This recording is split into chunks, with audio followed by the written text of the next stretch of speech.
in 2023, at least Padres wise, can't end soon enough because it seems like it's just, Jeff Passman was on the Darren Smith show and described it as punch in the face, kick in the nuts this last week.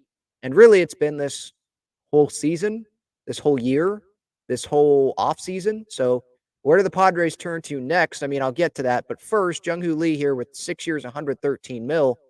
Yeah, the Padres should not be paying that to Jung-hoo Lee, a guy that's never been in the big leagues before. And I'm not going to sit here and tear down Jung-hoo Lee and say and act like I never wanted him. I would have been interested in getting Jung-hoo Lee. I would have been interested in getting him at like $50 million, not 113. So, as I said the other day about Jung-hoo Lee, the Padres, they needed to have a number that they weren't going to go over, and that's exactly what happened here. It seemed like the Padres, they had a number that they were comfortable going in, and the Giants passed that way much, at least what I'm assuming. I don't think that the Padres had their number was like $100 million to Jung-hoo Lee. I assume that their number was closer to, you know, 50 to maybe $80 million for Jung-hoo Lee, but not way up there like the San Francisco Giants. But good for the Giants, I guess. It's a big risk. It's a guy that's never hit big league pitching before consistently.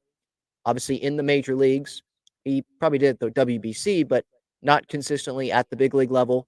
He's coming off of an ankle injury. You're giving this guy 6 guaranteed years if he wants it, over $100 million.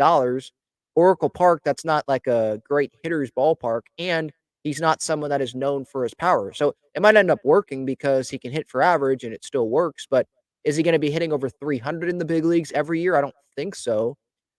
And for the Giants, I thought that they wanted like a superstar. Jung-hoo Lee could be that. That's going to bring in some, Korean fans, obviously, but that's not Matt Chapman, at least for, Giants fans. I think more people would show up for Matt Chapman day one than for Jung-hoo Lee. It's not Cody Bellinger. It's obviously not Shohei Ohtani. The Giants, what they could be doing is getting Jung-hoo Lee, and then they spend big on a pitcher, Yamamoto or Blake Snell or Jordan Montgomery, someone like that.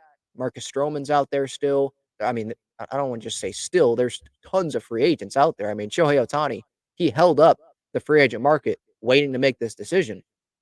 So that, over 90% of these free agents, I think, are still available. I think I was listening to Foul Territory earlier today because Kyle Higashioka was on that show. Higgy made his first comments there as a Padre, at least publicly on video. So it was good to hear from him. But yeah, the Giants could be going, they could go get a big hitter. They could go add another bat. I mean, they were trying to go sign Aaron Judge. They wanted Giancarlo Stanton years and years and years ago. I think that they wanted Bryce Harper as well. Carlos Correa, they landed, and then the physical happened. And I don't know if that was the doctor saying, no, you can't sign him to a long-term deal, or it was the Giants doctor saying, I don't really like this physical, but go ahead if you want to. Giants may be using that as an opportunity to get out of that contract because that was a lot of money that they were going to be giving to Carlos Correa. But bottom line, they don't have a face of their franchise. I don't think Jung-hoo Lee steps in right there and is like, okay, that's the face of the franchise. He's not on Shohei Ohtani's level. So I think people would still point to Bob Melvin as like their face, or Logan Webb, because they just don't have anyone right now. So we'll see. We'll see what happens with the Giants. But yeah, for the Padres, I'm not pissed off that they missed out on Jung-hoo Lee. Looking at the price like this, I mean, $113 million, 6 years for Jung-hoo Lee, when it's not a guarantee that he can help you like immediately offensively as much as he did in Korea at the big league level. And the Padres, they're trying to win right now. I think the Giants could say, well, maybe not this year, but maybe next year.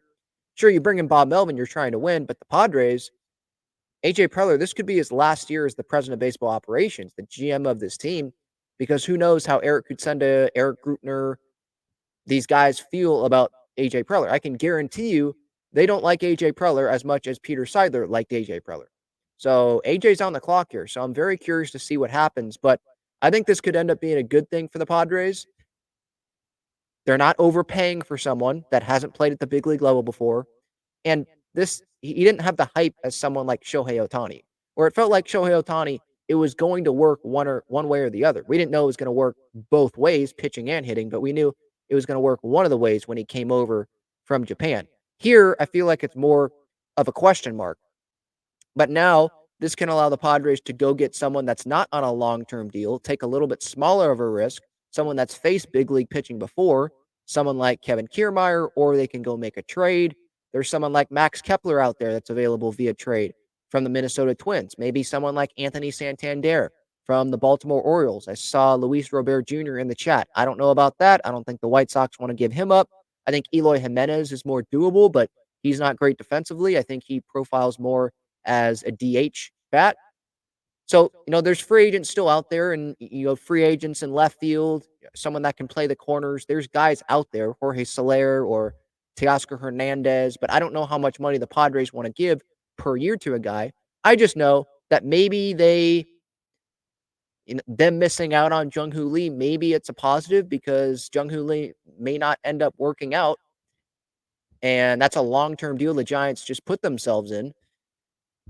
And the Padres didn't do that. So this could end up being a good thing for the Padres. We shall see. I don't want to bash the Giants totally on doing this because they did need to make a move. They needed outfield help. Congrats to them for landing Jung-hoo Lee.